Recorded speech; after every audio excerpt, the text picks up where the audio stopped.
Assalamualaikum warahmatullahi wabarakatuh. Kami dari kelompok 1 ingin mempresentasikan hasil diskusi kami yang berjudul Konsep Dasar Ilmu-Ilmu Sosial, yang beranggotakan saya sendiri, Nasyata Masna, kemudian ada Anggita Puspa Hasana, Kotrunada, dan yang terakhir Anissa Nabila. Selamat menyaksikan. Yang pertama ada geografi. Pada awalnya, geografi diartikan sebagai lukisan bumi. Namun seiring berjalannya waktu, penelaah serta para ilmuwan geografi mengartikan bahwa geografi merupakan ilmu yang menelaah bumi secara lebih mendalam. Nah, tidak hanya itu, geografi juga diartikan sebagai ilmu yang berkaitan erat dengan kehidupan sehari-hari manusia, seperti pindah tempat dari satu tempat ke tempat yang lain.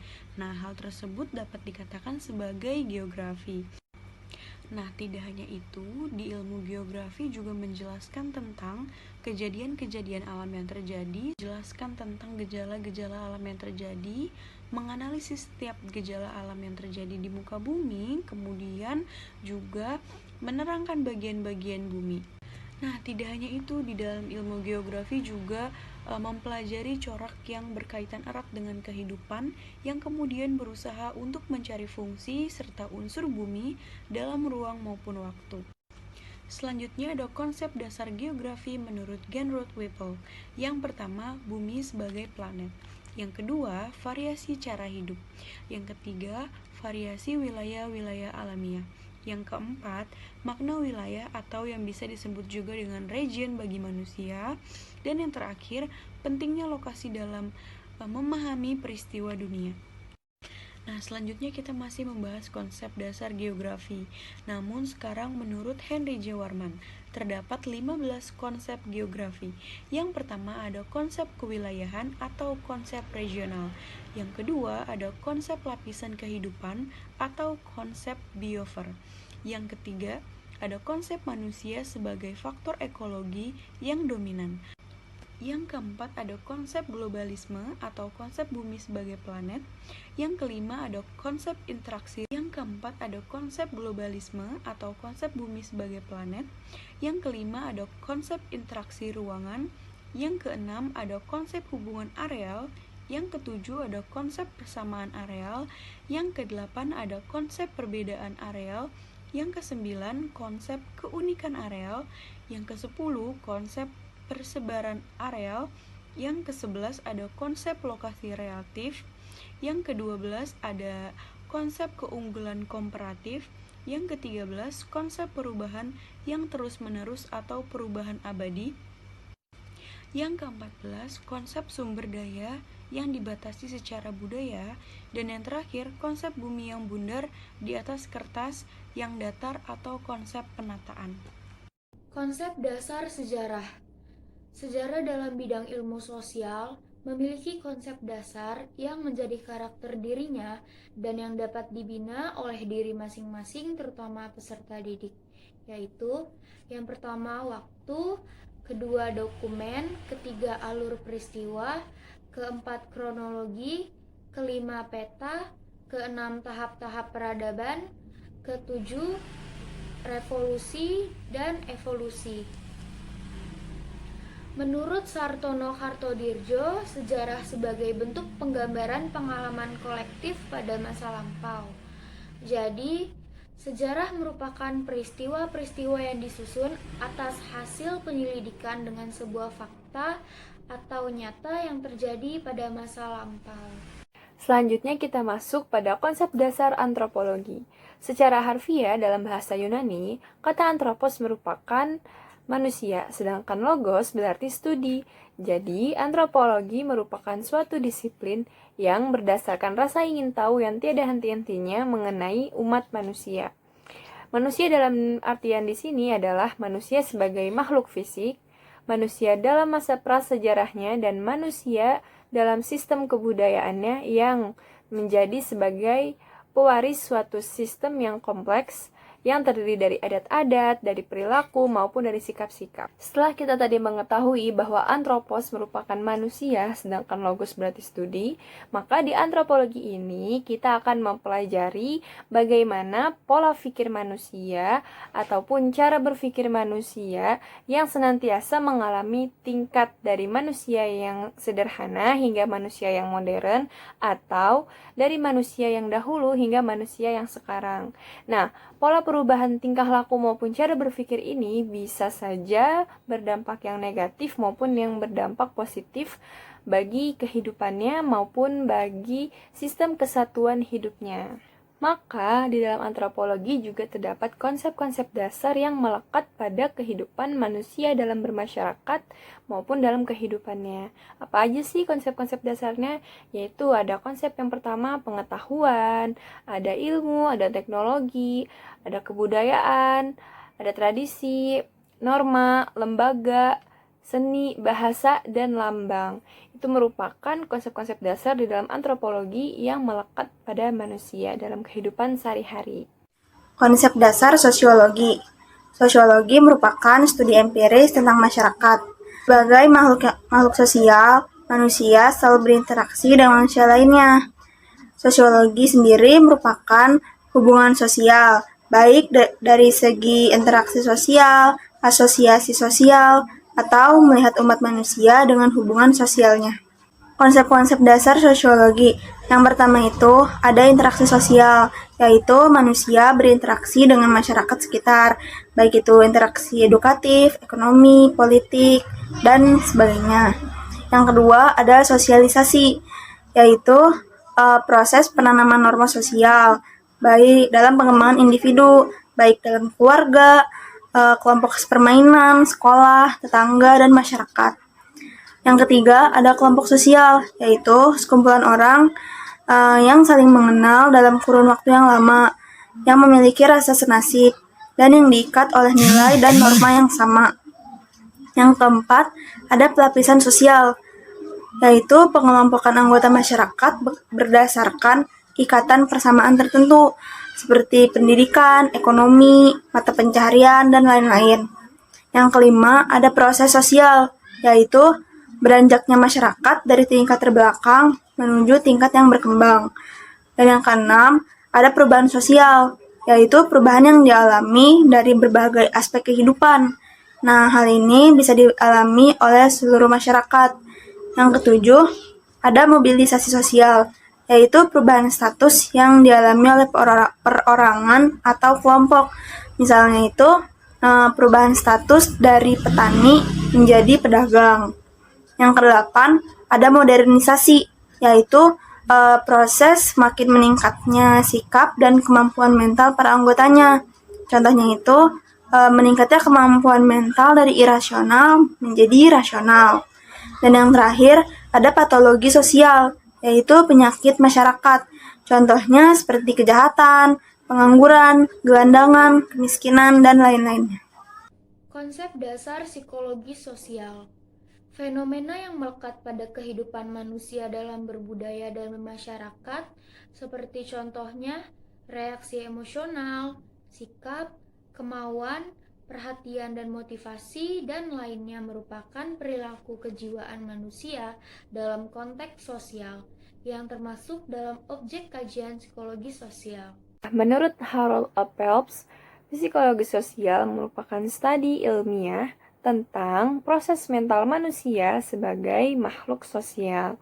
Maka yang menjadi konsep dasar dalam psikologi sosial meliputi yang pertama ada emosi terhadap objek sosial, yang kedua perhatian, yang ketiga minat, yang keempat kemauan, yang kelima motivasi, yang keenam kecerdasan dalam persoalan sosial, kemudian penghayatan, kesadaran, harga diri, sikap mental, dan yang terakhir yaitu kepribadian. Sekian video presentasi dari kelompok kami. Wassalamualaikum warahmatullahi wabarakatuh. Assalamualaikum warahmatullahi wabarakatuh. Waalaikumsalam warahmatullahi wabarakatuh. Anak-anak, selamat pagi semuanya. Pagi Bu Guru. Apa kabar hari ini? Alhamdulillah, luar biasa. Allahu Akbar. Keren semuanya. Nah, sebelum kita mulai, biar lebih semangat, kita tepuk semangat dulu. Yuk, kita tepuk semangat dulu yuk. 1, 2, 3. Tepuk semangat. Semangat. Semangat. Yeay, udah semuanya. Anak-anak, sekarang Ibu lagi pegang gambar nih. Kira-kira gambar apa yang Ibu lagi pegang ya? Ibu Nasya juga lagi pegang ya, Bu ya? Nah, di sini Ibu juga punya gambar. Pada penasaran nggak gambarnya Tahu apa? nggak? Bisa nebak nggak kira-kira? Nggak tahu, Bu. Oke, sekarang kita kasih tahu Bu yuk. Yuk, Nih, 1, 2, 3. Ibu sedang punya gambar apa nih? Nah, di sini Ibu punya gambar. Ada yang tahu nggak ini gambar apa? Aku Ibu. Ini gambar apa ya, Itu Gita? gunung Ibu. Biasanya kalau di gunung ada apa ya, Anggita? Ada asap Bu, ada pohon. Oh, mungkin yang Anggita maksud itu bukan asap, tapi kabut. Namanya kabut. Ibu, kenapa ada kabut di gunung? Oh, jadi kenapa ada kabut? Sebelumnya Ibu mau tanya nih. Coba kalau kalian sedang berada di pegunungan, sedang berada di puncak, gimana rasanya? Dingin. Nah, kenapa itu sebabnya ada kabut? Karena di pegunungan itu dingin sehingga muncullah kabut di pegunungan. Nah, makanya kalau pergi sama orang tua ke gunung, biasanya bawa jaket gak? Bawa Bu. Nah, Ini. fungsinya biar apa? Biar kita nggak kedinginan ya. Iya. Jadi nanti kalau seandainya suatu saat kalian jalan-jalan sama orang tua ke gunung, jangan lupa bawa apa? Jaket. Hebat. Oke, gantian sekarang Anissa coba selain ada kabut, ada apa aja coba di pegunungan ya? Ada kebun teh Bu. Kebun teh, hebat. Di kebun teh kamu pernah nggak ke kebun teh? Waktu itu aku pernah lewat kebun teh sama ayah aku. Oh gitu. Oke, sekarang gantian. Ibu punya pemandangan alam apa ya ini ya? Ada yang tahu tidak? Aku, Bu. Apa Anissa? Itu laut warna biru. Iya, Yang hebat. ada warna awannya. biru. Iya, ada awannya. Ada apa lagi coba Itu kita tahu? pasir Bu. Iya, pasir, pinter banget. Kalian pernah nggak ke pantai? Pernah Bu. Ke Ancol Bu. Aku Oh iya, ke Ancol. Nah, Pintar. biasanya di laut ada apa ya dalamnya? Iya, ada apa di laut itu? Ada ikannya Bu. Ada ikan. Terus apa lagi kira-kira yang kalian lihat kalau pergi ke laut? Ada kerang Bu. Pintar. Ibu, pas aku ke laut, Iya. itu airnya gini Bu, dia gerak-gerak. Oh, jadi ketika kalian ke laut, kalian melihat airnya bergerak ya? Iya Bu. Oh, jadi Ibu kasih tahu kenapa sih air di dalam laut itu gerak seperti ini? Itu namanya ombak. Sekali lagi apa namanya? Ombak. Oke, jadi kalian sudah tahu ya kalau di laut itu kenapa airnya gerak, itu namanya apa? Ombak. Hebat. Nah, kalau seandainya kalian pergi ke laut, terus lihat di laut ada, oh ombaknya besar banget, itu jangan dideketin karena nanti bisa tenggelam. Bisa apa? Tenggelam. Jadi kalau seandainya kalian pergi ke laut, terus lihat ombak yang besar, apa yang harus kita lakuin? Lari Bu. Lari Iya, jauh-jauh. pintar.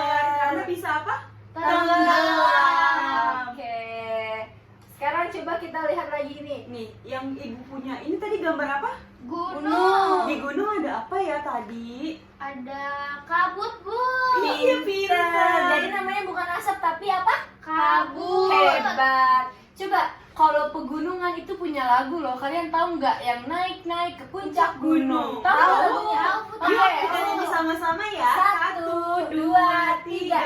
Naik, naik ke puncak gunung, tinggi, tinggi sekali. Naik, naik ke puncak gunung, tinggi, tinggi sekali. Kiri kanan kulihat saja banyak pohon cemara. Kiri kanan kulihat saja banyak pohon cemara. Hore, hebat semuanya. Wow. Oke, apa Tadi di laut ada apa? Ada pasir Bu. Ada tadi airnya gerak-gerak namanya apa? Ombak. Hebat. Kalau ada ombak gak boleh diapain? Gak boleh dideketin. Karena nanti bisa tenggelam. Oke, Hebat. sekarang Ibu punya satu lagi pemandangan alam. Kira-kira ini gambar pemandangan alam Apa apa ya? nih? Ayo, Ada yang tahu nggak? Siapa yang tahu? Kira-kira ada yang tahu atau ada yang pernah kesini tidak ya? Ayo, ini gambar apa?